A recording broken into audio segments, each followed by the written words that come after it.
Hello everyone, today I'm going to show you a quick fix for a repeater camera issue in Tesla Model S. As you can see the warning message at the bottom of the dashboard. Autopilot cameras unavailable.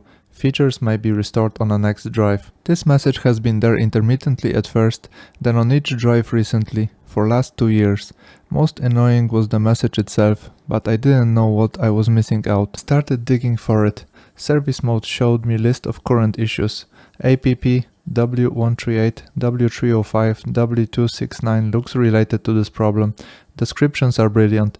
W138 points right at the left repeater camera. Went shopping to German eBay, quickly found reasonably priced second-hand camera. 3 days later parcel arrived in Ireland from Latvia. Great service, Sia Racing Green Motors. Easy to access inside of fender after taking out 2 clips at the bottom of wheel arch and bending out the material, but there is no need for it. Protect the fender over the repeater with layers of tape.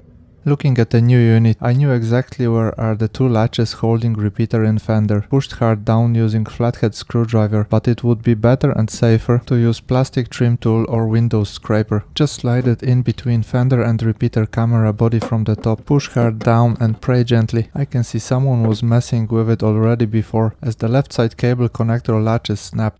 Faulty one on the top, new one below. Part numbers are matching. Installation was as easy as connecting 2 cables to new unit and pressing the repeater camera back in its place in the fender. So happy to have clean dash again. The camera is working. Fantastic view on multi-lane roads, and blind spot monitoring is working as well. Such a useful feature. Hey Tesla, an update with clearly visible big red lines or shadows at each side of dashboard for blind spot monitoring, plus additional configurable sound warning when the driver switches the indicator while another car is on the side or in blind spot would be an amazing feature. Current visualization is nice but distracting.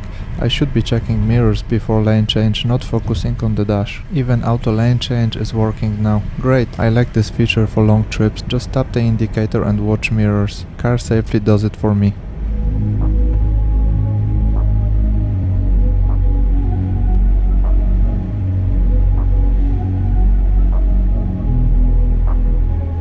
Thank you for watching and see you next time.